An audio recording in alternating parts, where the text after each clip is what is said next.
Hello नमस्कार, जय हिंद मेरे सभी साथियों। कैसे हो आप सभी? आशा करता हूँ आप सभी बहुत अच्छे होंगे। दोस्तों, मध्य प्रदेश सरकार के जिला स्तरीय और विकास खंड स्तरीय भर्ती का नोटिफिकेशन जारी हुआ है।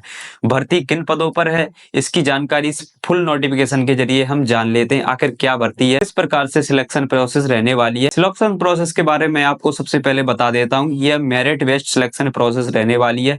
इसमें किसी भी प्रकार का आपका जो है लिखित परीक्षा नहीं रहने वाली, ना ही किसी प्रकार का इंटरव्यू रहने वाला है। केवल डॉक्यूमेंट वेरिफिकेशन के आधार पर जो है आपको नियुक्ति प्रदान की जाएगी। चलिए तो जान लेते हैं क्या एलिजिबिलिटी, एज संबंधी जानकारी और भी अन्य प्रकार की जानकारी जो सिलेक्शन प्रोसेस के लिए जरूरी है। तो यहाँ देखिए, सबसे पहले अगर मैं आपको बात करूं तो विकास खंड स्तरीय भर्ती है। मध्य प्रदेश सरकार के द्वारा 52 जिले हैं, 52 जिलों में सभी में जो है भर्ती प्रक्रिया कराई जा रही है। यहाँ देखिए, सबसे पहले अगर मैं बात करूं तो इसके फॉर्म की स्टार्ट डेट तो 12 नवंबर से जो है इसके फॉर्म स्टार्ट हो चुके हैं। फॉर्म की जानकारी जो है हम आगे बताने वाले हैं, किस प्रकार से और कहां से आपको जो है इसका फॉर्म भरना है। ठीक है, अगर लास्ट डेट की बात करूं तो 12 दिसंबर 2024 की लास्ट डेट है। इसी के बीच में आपको जो है फॉर्म अप्लाई कर लेना है।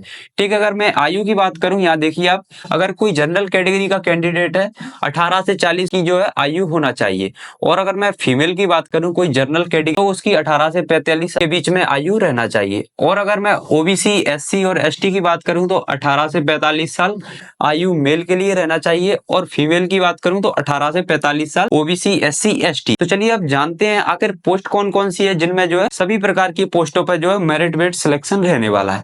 यहाँ देखिए, सबसे पहले जिला ई गवर्नेंस के अंदर प्रबंध पद के लिए जो है पोस्ट है। ठीक है, इसमें अगर सैलरी की मैं बात करूं तो 45,000 रुपया प्रति माह सैलरी प्रदान की जाएगी। अगर मैं पदस्थापना की बात करूं तो जिला स्तरीय कार्य रहने वाला है। ठीक है, अगर इसकी एलिजिबिलिटी की बात करूं तो जैसा कि आप जानते हैं जिला ई गवर्नेंस के अंदर जो है कंप्यूटर बेस्ड या अधोसूचना संचारण से संबंधित कार्य रहता है। इसमें एलिजिबिलिटी भी कंप्यूटर क्षेत्र से रिलेटेड जो छात्र बीटेक या बीई या फिर एमसीए, एमएससी इत्यादि डिग्रियों को जो प्राप्त कर चुके हैं उनके लिए एलिजिबिलिटी बड़ी ही आसान रहने वाली है। ठीक है, चलिए यहाँ पर प्रॉपर पोस्ट के लिए एलिजिबिलिटी जानते हैं। अगर आपके पास बीई कंप्यूटर साइंस के अंदर है तो आप इसमें अप्लाई कर सकते हैं। अगर आपके पास बीटेक कंप्यूटर साइंस के अंदर है तो आप अप्लाई कर सकते हैं। अगर आपने बीएससी की हुई है कंप्यूटर साइंस में तब भी आप इसमें फॉर्म अप्लाई कर सकते हैं। आपके पास गेट स्कोर कार्ड होना। अगर मैं यहाँ पे ग्रेजुएशन की परसेंटेज की बात करूं तो जनरल और ओबीसी के लिए 60% और एससी एसटी के लिए 50%। ठीक है, इसके बाद जो पोस्ट है वरिष्ठ प्रशिक्षक की। ठीक है, इसमें भी सैलरी समान है, जिला स्तरीय कार्य रहने वाला है। और इसकी एलिजिबिलिटी की बात करूं मैं तो बीई डिग्री होना चाहिए। कंप्यूटर साइंस में डिग्री की है तो आप एलिजिबल है। ठीक है, बीटेक आपके पास है तो आप एलिजिबल है, एमएससी है तो भी आप एलिजिबल। सर्टिफिकेट इसमें भी अनिवार्य है। और परसेंटेज की बात करूं तो जनरल और ओबीसी के लिए 60% और एससी एसटी के लिए 50%। ठीक है, इसमें एक जो बात निकल कर आ रही है DOEACC और NIELIT, ये क्या है? इससे बी लेवल का प्रमाण पत्र प्राप्त होना चाहिए। देखिए दोस्तों, NIELT एक संस्था है जो कि इंजीनियरिंग क्षेत्र में जो सभी प्रकार की डिग्रियों के लिए मान्यता परीक्षा कंडक्ट कराती है। उसी के माध्यम से एक प्रोग्राम कराया जाता है DOEC के द्वारा, जो कि कंप्यूटर क्षेत्र के अंदर विभिन्न प्रकार के कोर्सों के अंदर के ए लेवल के, ओ लेवल के एवं इसके अलावा भी अन्य प्रकार के प्रोग्राम्स जो कंप्यूटर क्षेत्र में होते हैं इसके द्वारा। ठीक है, इसके लिए एलिजिबिलिटी जो मांगी गई है बी लेवल का प्रमाण पत्र आपके पास होना चाहिए। इससे संबंधित और भी कोई सवाल है तो आप हमसे कमेंट में पूछ सकते हैं। अगर मैं प्रशिक्षक की बात करूं यानी कि ट्रेनर की, तो इसमें सैलरी जो रहने वाली है 30,000 है प्रति माह। जिला स्तरीय कार्य इसका भी रहने वाला है। ठीक है, अगर मैं एलिजिबिलिटी की बात करूं तो सेम है।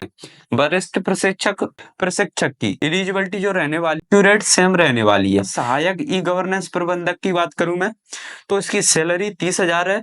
विकास खंड स्तरीय इसका काम रहेगा, यानी तहसील स्तरीय और विकास खंड स्तर पर जो है सहायक ई गवर्नेंस काम करेगा। ठीक है, अगर इसकी कंप्यूटर में एलिजिबिलिटी बात करें तो बीई डिग्री हो, बीटेक हो, एमसीए डिग्री हो, एमएससी कंप्यूटर साइंस के अंदर हो। अगर परसेंटेज की बात करें तो यूआर और ओबीसी के लिए 60% और एससी एसटी के लिए 50%। ठीक है, गेट सर्टिफिकेट इसमें भी होना आवश्यक है।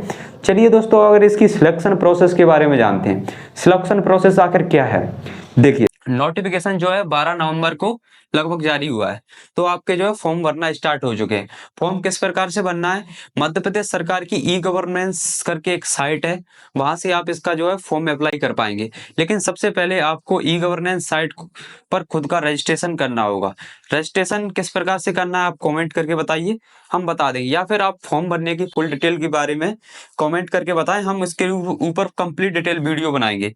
ठीक है, अगर यहाँ पर दस्तावेज की बात करूं जो कि डॉक्यूमेंट वेरिफिकेशन में लगने वाले हैं आपको, जैसे ही आप फॉर्म भरेंगे, फॉर्म भरने के बाद जो है उनका ईमेल के माध्यम से या मैसेज के माध्यम से आपको ई कॉल लेटर आएगा। ठीक है, इसमें आपके जो डॉक्यूमेंट आपको पहले से ही तैयार करके रख लेना है। आपका 10वीं की अंक सूची, 12वीं की अंक सूची, निवासी प्रमाण पत्र और गेट स्कोर कार्ड सर्टिफिकेट और कास्ट सर्टिफिकेट। अगर आप ईडब्ल्यूएस से है तो ईडब्ल्यूएस सर्टिफिकेट, साथ में अगर आपने कोई भी डिग्री ग्रेजुएशन की हुई है कंप्यूटर क्षेत्र में, उसकी सभी प्रकार की मार्कशीट्स आपको। अगर मैं प्रॉपर वैकेंसी डिटेल की बात करूं, मध्य प्रदेश के कितने जिलों के लिए वैकेंसी होने वाली है और किस प्रकार के जिले के लिए कितनी वैकेंसी रहने वाली है, इसके बारे में आप कंप्यूटर स्क्रीन के माध्यम से देख सकते हो। आगे कंटिन्यू बनाए रखें वीडियो को, यहाँ तक वीडियो तक आप बने रहें तो आपका बहुत बहुत धन्यवाद, आपको आगे जानकारी और मिलेगी।